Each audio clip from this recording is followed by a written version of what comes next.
Isabela, uma mãe solteira de 19 anos. A bela e doce jovem havia viajado para conhecer quem acreditava ser seu verdadeiro amor, mas encontrou apenas dor e tragédia. O que realmente aconteceu naquela noite? Quem está dizendo a verdade e quem está escondendo algo? Enquanto as peças desse quebra-cabeça começam a se encaixar, o mistério se aprofunda e você vai querer prestar atenção a cada detalhe. Respire fundo e apague as luzes, porque o caso de Isabela Messa vai mexer com você.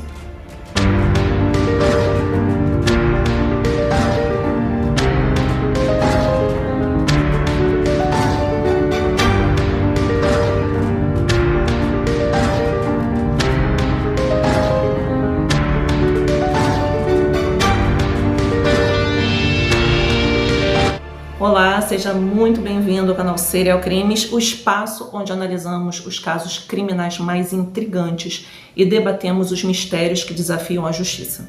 Se você é fascinado por histórias reais, investigações e reviravoltas surpreendentes, está no lugar certo. Prepare-se para explorar os fatos, entender as motivações e desvendar os enigmas que marcaram esse caso de amor trágico. Agora, é sua vez de se inscrever aqui no canal e deixar o seu like, ok? E vamos começar o caso.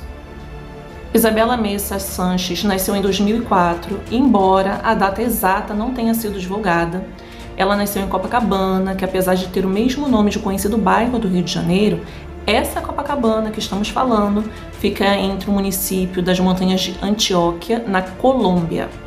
Ela foi criada por sua mãe, Sandra Milena Messa Sanches, que era mãe solo e fazia de tudo para manter sua família.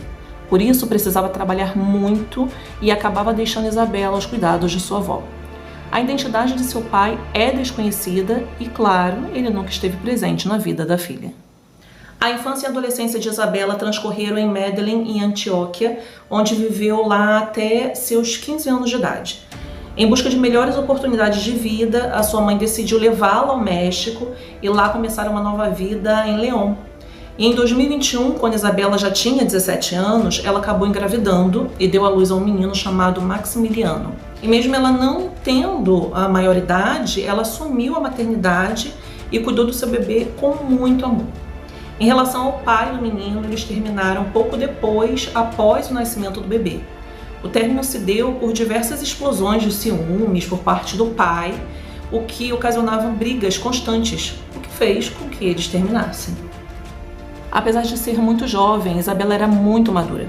Além de cuidar do filho, ela trabalhava com o comércio de bijuterias e roupas junto com a sua mãe, e aproveitando a sua beleza também começou a trabalhar como modelo. Ela batalhava muito para sustentar seu filho e garantir um futuro digno. Isabela era muito inteligente e cheia de alegria.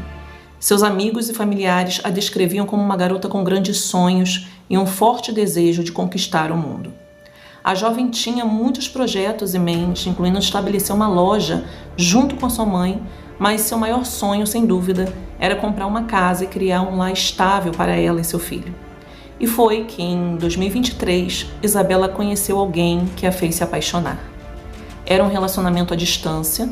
Ela o conheceu pela internet, ele era um homem de 21 anos chamado Sebastián Villegas Córdoba, que era um soldado profissional do Exército Nacional da Colômbia e havia nascido também em Antioquia. Eles tinham muitas coisas em comum e, na verdade, eles já haviam se conhecido há anos atrás, quando Isabela tinha apenas 13 anos e ainda estava no ensino secundário. E agora eles se reencontraram através da internet. Mas o que inicialmente parecia um romance cheio de promessas, logo se transformou em um pesadelo. Pessoas próximas a Isabela começaram a notar que, apesar de tudo que havia sofrido com o pai do seu filho, a jovem estava repetindo a história com Sebastián. O jovem mostrou-se extremamente possessivo e ciumento. E apesar da distância física entre eles, pois se comunicavam apenas pela internet, ele exercia sobre ela um forte controle.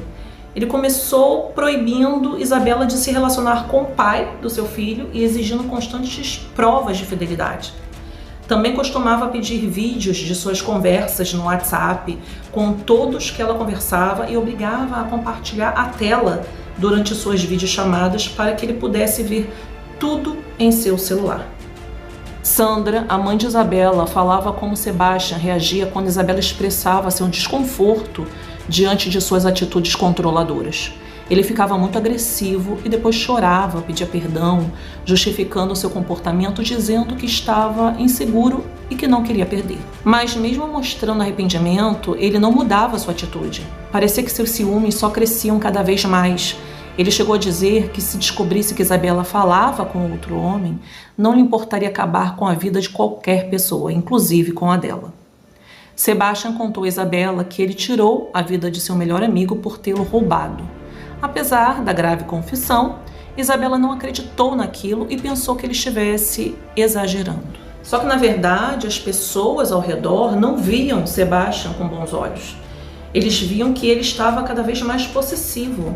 Ele a vigiava a todo momento, mas Isabela estava completamente apaixonada e não ouvia os conselhos dos seus familiares.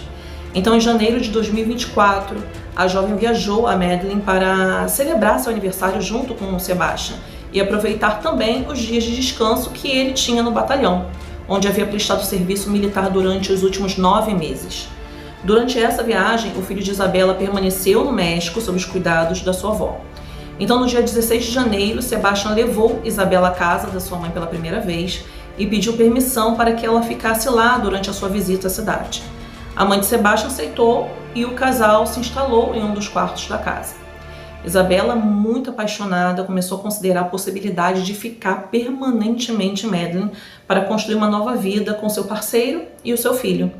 E apesar dos avisos de Sandra, sua própria mãe, que lhe pedia para que não fizesse aquilo. No sábado, dia 27 de janeiro, um grupo de amigos de Isabela organizou uma festa para celebrar seu regresso à Colômbia. Ela e Sebastian estavam comemorando, mas o que era para ser uma festa alegre se tornou um inferno. Em um momento, o casal começou a discutir de forma acalorada e a briga acabou se tornando física.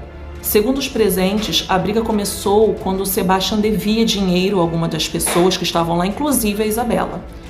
E após a briga, o casal saiu da festa e a briga entre Sebastian e Isabela continuou nas primeiras horas de domingo do dia 28 de janeiro. Foi quando, no meio da discussão, Sebastian a atacou com 24 golpes de faca. E após cometer o brutal ato, Sebastian colocou o corpo da jovem em posição fetal, amarrou e colocou dentro de uma mala. A mãe de Sebastian, que havia levantado cedo para ir à missa, não estava no local quando o ato aconteceu. Mas quando chegou um pouco mais tarde, encontrou seu filho esfregando o chão, o que lhe parecia estranho. Foi então que ele lhe confessou que havia acabado com a vida de Isabela. No entanto, negou-se a lhe dizer onde estava o corpo e impedia que a procurasse pela casa. A mãe de Sebastian disse o que aconteceu ao seu esposo e ambos decidiram ir ao batalhão onde seu filho prestava serviço militar para pôr seus superiores a par do que tinha acontecido e fazer com que eles intervissem. Os militares, então, ao saber daquela história, informaram imediatamente a Polícia Nacional, que se dirigiu à residência que estava o Sebastian. Ali, eles encontraram o corpo sem vida de Isabela dentro da mala. A polícia viu uma cena perturbadora, com muitas manchas de sangue no chão, nas paredes e uma parte do colchão do quarto onde Sebastian lhe tirou a vida. Em um cesto de lixo encontraram também as roupas de Isabela com muitas manchas avermelhadas e também acharam uma carteira com os documentos da jovem. O corpo foi levado à medicina legal para determinar as causas da morte e Sebastian não se encontrava em sua residência quando as autoridades chegaram. Mas na noite da segunda-feira do dia 29, entregou-se em uma das estações de polícia do município de Belo. Nesse mesmo dia, saíram os resultados da necrópsia preliminar do corpo de Isabela. O exame revelou a gravidade do ataque. A jovem havia falecido após receber um total de 24 feridas por arma branca em diferentes zonas de seu corpo, do homem que dizia amá-la. A notícia do violento final da jovem chegou à sua família, a qual aguardava em casa, e aquilo acabou com eles. Ante isso, Frederico Gutierrez, prefeito de Medellín, manifestou-se assegurando que se estavam levando a cabo as diligências necessárias para evitar que o caso ficasse impune, e expressou seu compromisso em assegurar que a justiça seria feita. E enquanto as autoridades avançavam no âmbito legal, a mãe de Sebastian afirmava que não tinha visto nenhum ato agressivo entre os dois antes daquela tragédia.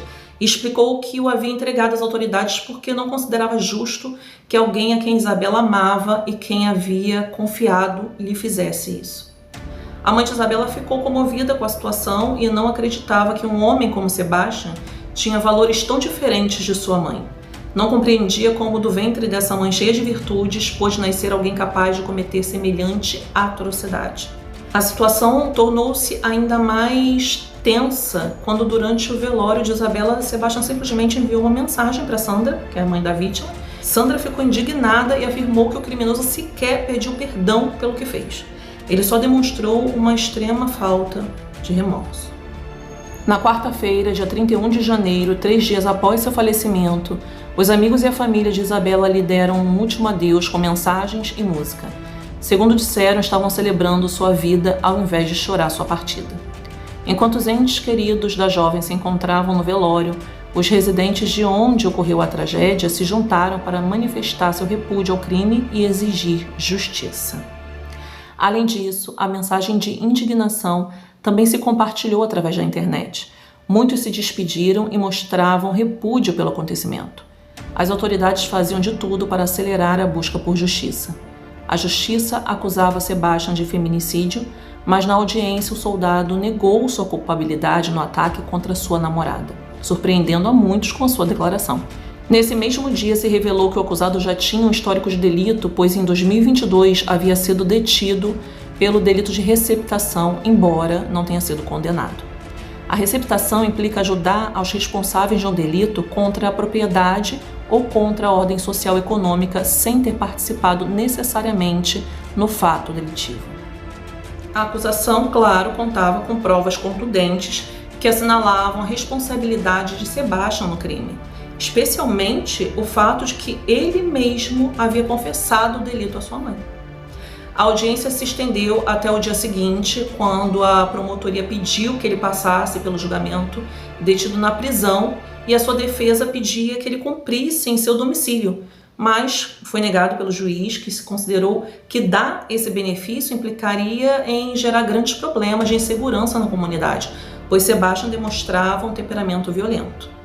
E em fevereiro de 2024, ele ainda esperava seu julgamento, só que no centro penitenciário, para continuar, o julgamento, e com isso ele estava em custódia policial na delegacia.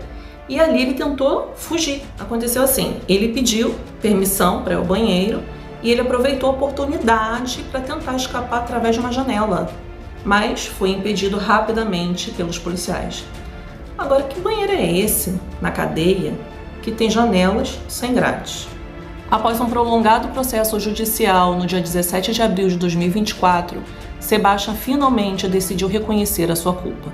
No entanto, este reconhecimento de culpa foi mediante um acordo que lhe outorgaria certos termos de sua condenação.